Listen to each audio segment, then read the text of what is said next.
What's up, everyone? Jeff Lewis from Lewis Physical Therapy and Sports Rehab. I'm going to talk about today and expand upon a previous video where we had talked about just training structure of how we go about organizing certain elements of a training session. But now we're going to talk about today more of all the elements and stressors that go into how we consolidate training and develop training more than anything. This is not going to be a periodization talk. Periodization is something you can really you can go in many different directions with. This is going to be an important concept that we have whenever we're talking about periodization, but really more than anything, this is all about how we consolidate our training stressors. And I found from an athletic standpoint, and there are things of this that you can use for a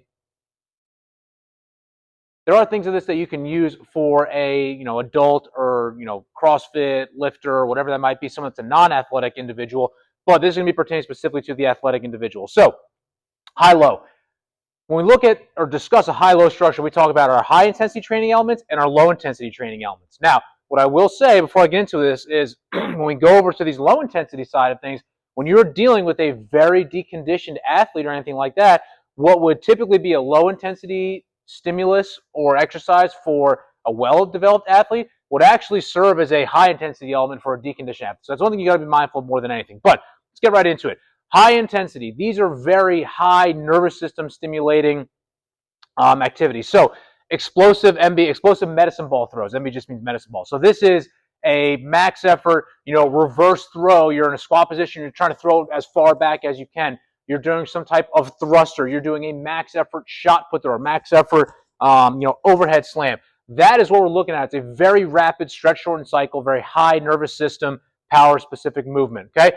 Explosive jumps. So these are, again, and what I will say, these explosive ones here, there's maybe 5 reps, maybe 6 per set being done. This is not a 10, 15, 20 rep set. That's going to be, we're talking the low intensity. But for these explosive movements, it's a very low volume of jumps because they're so high, there's such a high nervous system involved in explosive jumps. So max effort broad jumps. Max effort box jumps, bounding, things like that are going to be a lot more in these explosive jump category. A box jump you could certainly put on there, but just know a box jump might be at the lower end of that explosiveness of that explosive jump because you're taking away the eccentric portion. I still would include it in that, but just so you're kind of aware of it. Sprinting. So this is sprinting at 90% or higher. Now, when I mean this specifically, in some circles you can include some like lower intensity accelerations in that, but certainly if you're doing any 30-yard accelerations, some max velocity fly-in work, that absolutely goes underneath this sprinting category here. If it's one thing where you want to get some sprinting in, but you want to not necessarily have it be as intense from a nervous system standpoint because you're not going to get as much speed, you have them go on a hill. I still would include hill sprinting in this kind of high intensity structure here just because I look at it from the standpoint of it depends on each individual, but for the most part, I would say you still want to keep that in that high intensity category there, okay? Medium intensity runs. So what a lot of this comes from too, for those of you that are watching this, if you read a lot of work from Charlie Francis or other individuals like that, that's where a lot of this is drawn from, and that's where a lot of, kind of seen what they've done, how does it apply to the individuals that I'm working with, but this is very much heavily based off of what they describe, Charlie Francis describes, and vertical integration, all things like that. But again, going back into this medium intensity runs, this is an interesting thing that I didn't really consider necessarily until reading some of his work, and I've now been a lot more mindful of it as a lot of athletes, we're looking at our anaerobic, speed-based athletes, they do not get much benefit living in that middle intensity zone, meaning they're like, that 75 to 85% zone where it's faster than a jog or, faster than a fast jog, so to speak, but it's not sprinting. And the reason being is they can't really recover in time between that. One thing I haven't touched on yet is these high-intensity stimulus, they require 48 hours in between exposures. So you need a full 48 hours in between exposures of sprinting, a minimum, before you go and repeat because of how demanding it is on the nervous system. So medium intensity runs, that's going to be in like the 75 to 85% more than anything. And then your max strength weights. So heavier squatting, deadlifting, bench pressing, whatever that is, those are, we'll just say for the sake of this video right now, things that are, maybe the less than five reps.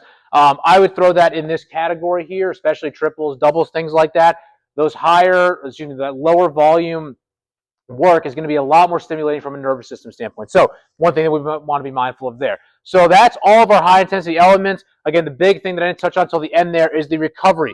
you are not going to be able to do, nor should you, I mean, you could, but you should not do back-to-back days of heavy med ball throws, jumps, and sprinting. Could you do it? Sure, but you're probably not going to get a positive training effect that you want. You're going to continue to blunt that adaptation you're going to get from that training response. So you want a minimum of 48 hours in between. So now your question might be, well, what do I do for that day in between high-intensity stimulus? And that's where the low-intensity work comes in. So tempo work, you can have some on-feet tempo work. And the important thing here is you're keeping it below 70% and roughly 70% effort, okay? So it's a little bit faster than a jog, not too fast, you're going to medium intensity, but a little bit faster than a jog, and to the point where you can hold a conversation with an individual. Now, with this, you want to make sure you're taking the appropriate rest period. What happens is you give people tempo work, and it turns into anaerobic work, or excuse me, lactic work very quickly. So they become very winded, and that, the good rule of thumb I like to have for that is your last rep should be as fast as your first rep, meaning your last rep, you should not be getting progressively slower as you go about your tempo work, okay? So that's on feet for those that are, bigger linemen or bigger athletes or whatnot, where we're trying to minimize the amount of impacts they're getting during the week. We hop them on a, bike, elliptical, or a pool. There's a ton of different ways you can get some tempo work in there, some aerobic work, okay?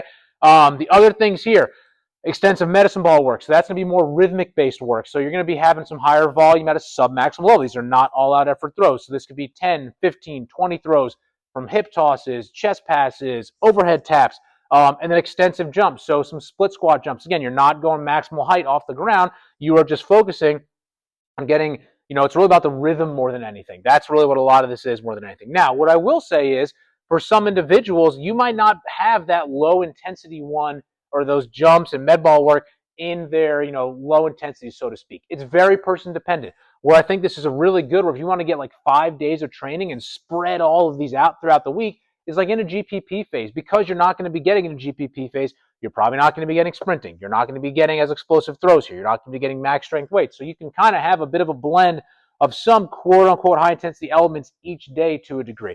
But I still look at, these extensive med ball work and extensive jumps as really more low intensity more than anything. Body weight circuits as well. If you just say, easy way to get some aerobic work in is say, hey, you take 20 minutes, you have these 5 exercises, some push-ups, some pull-ups, some lunges in place, some jumping jacks, and whatever other movement you can think of. You just pretty much say, all right, you're going to continue going through those at a good pace for those full 20 minutes. This is not, CrossFit, go all out as hard as you can, red line immediately and hold that. You're more so keeping a good pace, staying within, that, I guess you call that zone 2 threshold or whatnot, but you're not going above 70% of your max heart rate, okay? So that is a lot of how we look at these high-low variables and how we go about kind of programming them throughout the week. So now, how does a week structure look like? And again, this is not from a GPP standpoint. This is maybe more of an individual that we're in an accumulation phase, max strength phase, or certainly from an in-season standpoint more than anything. Oh, one thing I will say before I go back, we'll put down here recovery modalities, okay? So that's another thing just to help aid recovery before your next, what am I writing there? Before your next high-intensity stimulus here, okay? So let's just say from a weekly structure, if we have 3 training days that are our main training days, let's say in an off-season, for example, we have Monday, Wednesday, Friday. Those are our higher days more than anything, okay? So they're probably all total body lift. You might have some different med ball throws and jumps on each of those days, but those are your higher intensity days more than anything, where you are having probably a combination of you're having your sprinting, your jumping, your explosive med ball throws. Then you get into some heavier weights more than anything. So that is going to be on those high days there. And then on the low days, that looks different for each individual. A guy that's had a history of some arm stuff that we're being mindful of, well, maybe don't have him do some extensive medicine ball throws on those low days, because even though it's extensive and low, now if we do that, now we have 5 days of medicine ball work in there. And I just don't think they necessarily need that much. So that day here might be, for these individuals, it might be, hey, Tuesday is our on-feet tempo day, okay? And then Thursday is bike tempo. And then Saturday, maybe we go back to tempo on feet, or if they're hanging a little bit by the end of the week, we go pool, okay? So there's a ton of stuff you can do from there. And then again, you're going to now have your recovery modalities, really whatever you can to kind of help supplement this more than to kind of get you essentially ready for that upcoming Monday where you have another high-intensity stimulus. So that is really, when we look at a high-low structure, we try to keep it as simple as possible. Now, again, I mentioned earlier in the video, I'm going to say this again. When you're dealing with a deconditioned athlete, what is a low day tempo work is gonna feel like a very high day for them. So for that individual, that tempo work might actually be sliding into their high day until they build a good aerobic base and they develop a good level of fitness. So again, that might just be they're literally just doing 3 days a week of work versus, and those days in between is literally just make sure they're sleeping well, they're getting good nutrition, and they're recovering. So this is a really general overview. I encourage you to go read, the work of, Charlie Francis, other track coaches, individuals like that. I think they do a really good job of just giving you the specifics, but also simplifying it to go into look into this. And I'm not saying that's the only thing that I follow you. This is kind of something I kind of pick and choose from, and it's specific to each athlete. That's the most important thing is, yes, you can have a system, but you need to be able to work within that system, meaning you cannot just have a one-size-fits-all approach to everyone. You might have some guys that can get away with doing explosive jumps and a lot of sprinting 3 times a week. You might have another individual where, hey, they can sprint, but you started adding in some explosive jumps and plyos, they start getting some knee or some hip issues. And that is just the flexibility you need to have of listening to your athletes, speaking with them, and finding out what works with them. More than anything, when it comes to talking about training, yes, there's a lot of stuff we can go into more than anything. But the number one most important thing with training that you cannot forget is training is a means to an end. What I mean by that is training should set them up for success on the field. If we're having them train in a certain way or starts to impede on their ability to be successful on the field, not only from an injury or availability standpoint, but a performance standpoint as well, then we have to go and look and see what we need to be changing to meet their demands more than anything. So if you have any questions on this, drop below in the comment section or go ahead and subscribe to our channel for more content like this.